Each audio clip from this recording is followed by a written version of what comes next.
বকেয়া মহার্ঘ ভাতার দাবিতে সংগ্রামী যৌথ মঞ্চের ডাকা ধর্মঘট নিয়ে তৃণমূলের সঙ্গে চাপা উন্তার শুরু হয়েছে উত্তরবঙ্গ জুড়ে। আজ শুক্রবার ধর্মঘটের ডাক দেওয়া হয়েছে। সরকারি কর্মচারীদের যৌথ মঞ্চের ডাকা ধর্মঘটের প্রভাব লক্ষ্য করা গেল কোচবিহারে। কোচবিহার শহরের বেশিরভাগ স্কুল, কলেজ এবং সরকারি দপ্তরে কর্মীদের উপস্থিতির হার নেই বললেই চলে। বেশ কয়েকটি দপ্তরে তালা ঝুলিয়ে দেয় ধর্মঘট সমর্থনকারীরা।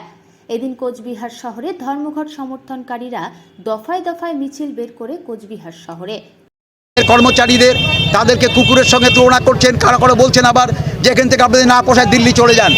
আমরা বলি আজকে এর মধ্যে দিয়ে আপনাদের মিডিয়ার মধ্যে দিয়ে বলি যে তাদের কি অধিকার রয়েছে যে কর্মচারীদের এই ধরনের তাদের মানহানিকর যে কথাবার্তা উক্তি করছেন, আমরা তাকে ধিক্কার জানাই। দ্বিতীয় প্রশ্ন হচ্ছে যে আমরা কোনো অন্যায় দাবি করি নেই।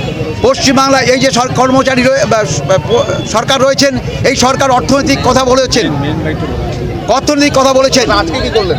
আমরা আজকে বিক্ষোভে আমরা আজকে এখানে মিছিল করছি, আমরা যৌথভাবে মিছিল করছি এবং এখানে আমাদের কর্মচারীদের যারা রয়েছেন তাদেরকে আমরা বলছি, আধিকারকে বলছি, তারা আমাদেরকে সহমত যে তারা দীর্ঘ সময় ধরে মহার্ঘ ভাতা পাচ্ছেন না এবং এর কোনো কারণ নেই। তার কারণ হচ্ছে এই সরকারের আমলে প্রায় সেন্ট্রাল অ্যাসিস্ট্যান্ট পাচ্ছে 42%, আবার তারা জিএসটি পাচ্ছেন, সরকারি কোষাগারে ঢুকে যাচ্ছেন, অর্থনৈতিক কোনো সংকট নেই।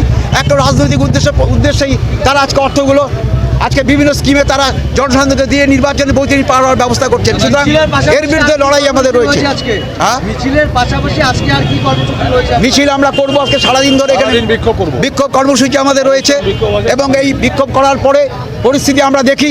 ইতিমধ্যে আমরা শুনেছি গতকালও, এটা হয় কি না যে গণতান্ত্রিক একটা রাজ্যে, গণতান্ত্রিক রাষ্ট্রের অভ্যন্তরে আমরা দেখলাম গতকাল সেইখানে দিনহাটাতে আমাদের কর্মচারীদের সেখানে তারা নানা রকম কথা বলছেন, তাদেরকে বলছেন যে অফিসে না আসলে পরের দিন থেকে তারা অফিসে আসতে পারবেন না। এই ধরনের এইচডিও সাহেবকে বলছেন তারা। এটা বলতে পারেন কি না আমরা এটা বলবো।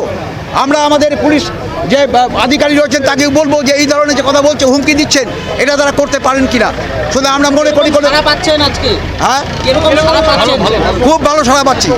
কর্মচারীদের সমস্ত অংশ, শিক্ষকদের সমস্ত অংশ, সমস্ত স্তরের যারা রাজ্য কোষাগার থেকে বেতনপ্রাপ্ত কর্মচারী রয়েছেন সবাই আমাদের এইটা সহমত পোষণ করেছেন এবং তারা আমাদের সমর্থন করেই তারা দপ্তরে আসেননি। 2-4 জন আসছেন, তারাও বেরিয়ে চলে যাচ্ছেন। না, কারণ না, আমরা অনুরোধ করেছি, কিছু অফিস বন্ধ করতে দেখা গেল। ওটা বন্ধ মানে ওটা ফাঁকাই ছিল, দরজাটা তারা খুলেছেন, আমরা বন্ধ করেছি। আমরা কোনো রকম অন্যায়ভাবে কিছু করিনি।